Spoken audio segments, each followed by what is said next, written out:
What's up, everybody? I'm going to talk about the Baltimore Ravens versus the Tennessee Titans. That game happened in London.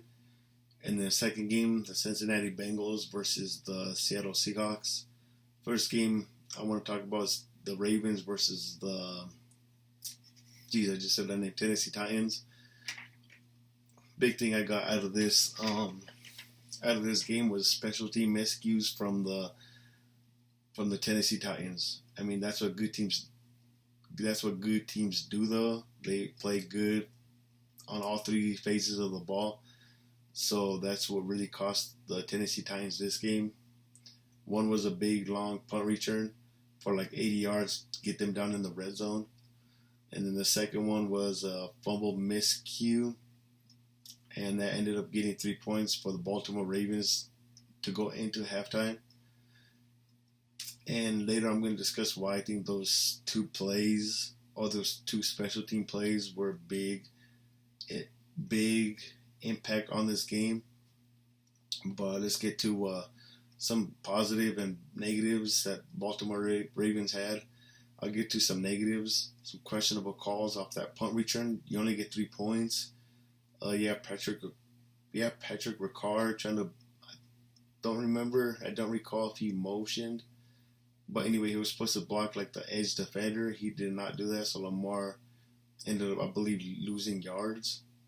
Like, just dial up something simple, like a read option or something. That wasn't the play. I didn't like it, so they got 3 points off a beautiful punt return.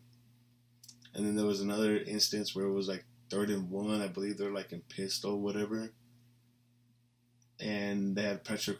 I believe Patrick was in there. I feel like all the miscues, Patrick has been in there.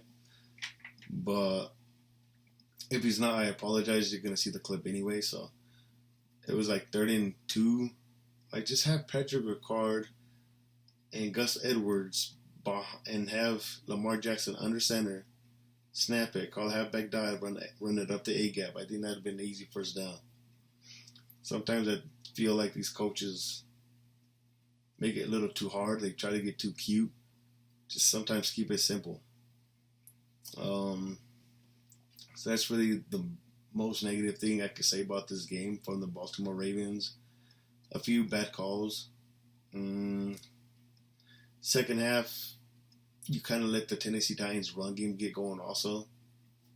So that's really about the only negative things I really have to say about the Baltimore Ravens. Couple bad calls, and you let the run game get going, which for the Tennessee Titans you obviously need. But Lamar Jackson was making plays with his legs also. There was one instance, it was like 3rd and 3, and he was just scrambling for his life. He ended up getting the first down though of that 3rd and 3, so it was a big conversion right there. And then there was I believe he made a few more other plays with his legs. I can't recall though. But he was scrambling a lot, making like outside the pocket plays. One was to Zay Jones for a touchdown. He was just making plays all over with his legs. So that's what makes Baltimore so hard to stop. And then Odell Beckham, I believe if he catches this pass in his prime, it could go for 6. He's a little older now, coming off injuries, so he's not at full 100% prime speed like Odell is known for. He's older with injuries, so I think this is why this didn't go to the house. But it was good to see Odell in there supporting Mark Andrews and Lamar Jackson and Zay. I think I said Zay Jones last time. I mean Zay Flowers, so I apologize if I did say Jones. Zay Flowers, I meant. And overall that was pretty much it from the Ravens side that I got. And then the Tennessee Titans, you didn't start playing until the second half. When you got your run game going, Derrick Henry was looking like his prime self. He had one beautiful wildcat, I think it was like a fake reverse. Beautiful run beautiful decision by him. Ends up stiff arming, I believe it was Stone. Anyway, he ended up stiff arming a defender. It was really nasty. But yeah, they really got the run game going. The pass rush for the Ravens was too much. Also for Ryan Tannehill, he kept getting pressured and pressured and pressured. It felt like he had no room to throw the ball. Burke, I don't know if Burks was in the game, but if he was out the picture. I don't think he played though. DeAndre Hopkins. I mean, it's just a running team, and I don't like that. Like, I like running the ball, but I don't like it just being only runs. Ryan Tannehill ended up getting hurt that game too, so it was up to Malik Willis to. It's Willis, right? Willis or Millis? It's one of those two. But it was his turn to catch up, make the team come back, get a win. But he fell short, and I'm not really going to blame him because of the, like I said earlier, of the special team miscues. They lost 24-16, so they lost by 8. So you're thinking if they only got 3 points from those two special teams plays, it's only 6. Like, you still end up winning the game, 18-16. But what I'm trying to say is, Tennessee Titans could have had the ball last, which I'm pretty sure, if I remember, they did have the ball last. Because it was at 13-24. So let's say, for example, those 2 turnovers don't happen, or the long punt return. You're at 18, so it's 18-13. We're just hypothetically speaking, and you have the ball marching downfield after Spears has a long screen run, and then you get the ball like at the Baltimore Ravens 5, so it's like first and goal now. You could have ended that game and won. It could have been 2018 Tennessee wins, but because you messed up on special teams, you ended up losing. So that's why for me, those were the biggest ones. And I know Lamar had an interception, and I don't remember if Tennessee capitalized with a touchdown or whatever, but that's why I'm saying that's what cost the Tennessee Titans their win. Derrick Henry finally had a touchdown. I don't think I've said that all year about him. Maybe he's had 1 or 2, but this looked like young Derrick Henry. So, not that he's old, but it just looked like the older version of himself. You know what I'm trying to say? Like, but yeah, that's what I got from that game. So, maybe I don't know. The Tennessee Titans, I just don't like them. How they're not really established on offense. Defense, they play solid. But on offense, there's something about it I don't like. I love Derrick Henry. I like Hopkins, but something about it just throws me a tad bit off. So we'll see what happens from there. All right, now second game, Seattle Seahawks versus the Cincinnati Bengals.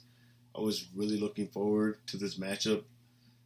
I was talking to a friend, and we both agree this is a game that's really gonna have us in our seats. But that wasn't really the case, and I really was expecting this game to be kind of high scoring. Especially last week when the Bengals and Joe Burrow they went off. So this game for me was a kind of like a test to see if they're really back or if it was just a fluke because they played the Cardinals.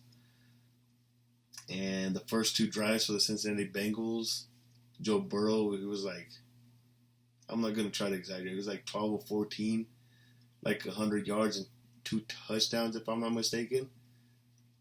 So the first 2 drives for the Bengals, you're thinking, oh, they're for real back.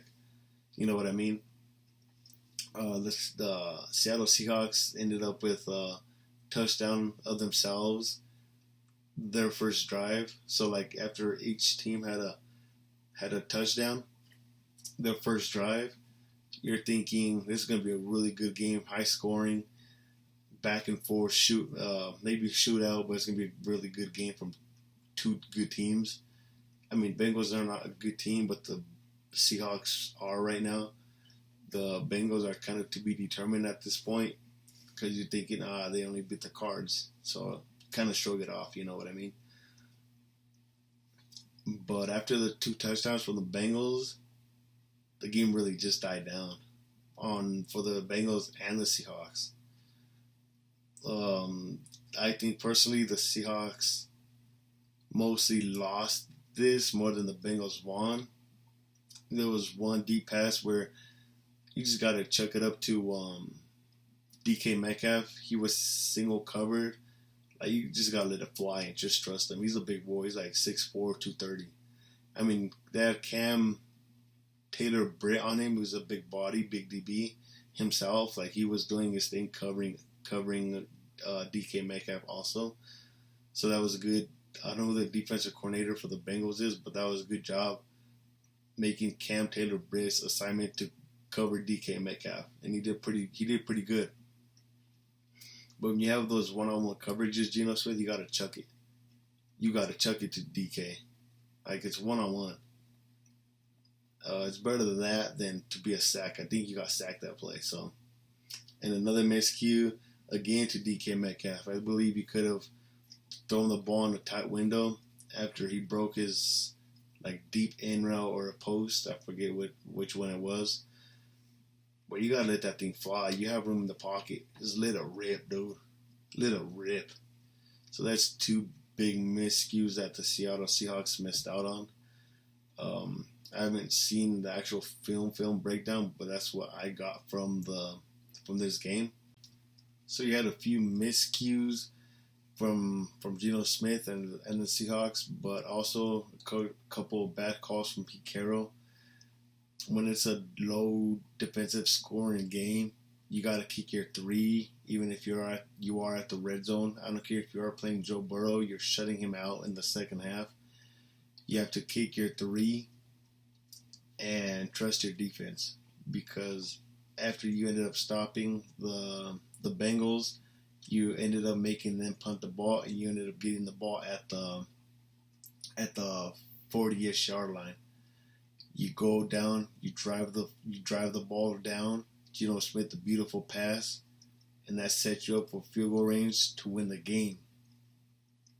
But since you did not kick the field goal, it's 4th and goal. You got to go for the touchdown now.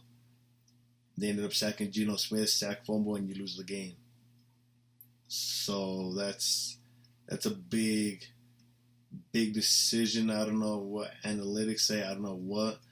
But let's have some common sense and believe in your defense that they could stop Joe Burrow and Jamar Chase. I'm not going to include T. Higgins or Tyler Boyd, because it was mainly Jamar Chase with the yards, and Joe Mixon, you were stopping the run. Pete Carroll, you have to trust your defense. Read the game better. So that's why I think Seattle lost. So yeah, if you just connect on both of those, who knows, maybe it's a different game. Good defense though on both sides. They were getting to Joe Burrow a bit. Joe Burrow's actually moving around in the pocket, made some runs, made some scrambles too. So maybe it's kind of like their preseason now, where they're just kind of getting on the groove now. They just gotta roughen up those edges, surface those edges better. I don't know the saying. It's something like that. But you get those edges fixed up, start polishing them. Maybe your offense comes back together. T. Higgins came back also. It didn't really do nothing. Jamar Chase was the main guy again.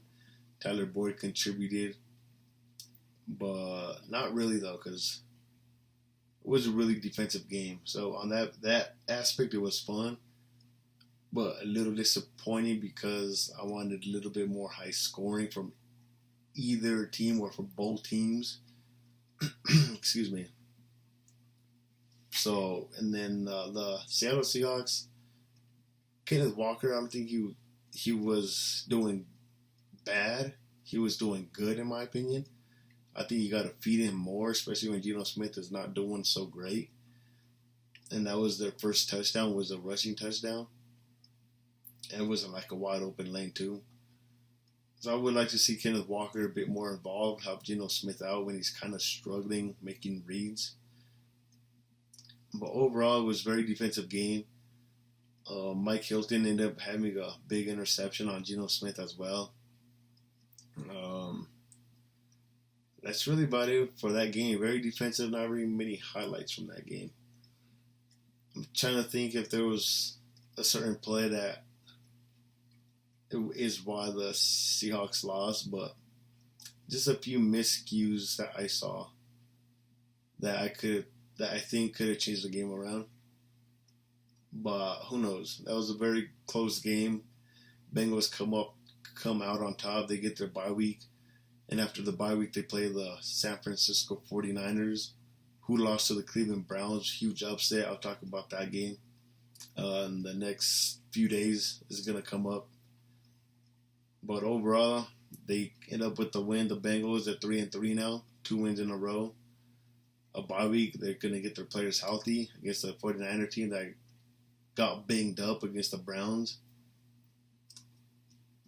We'll see what happens. We will see what happens. But that's gonna conclude this video.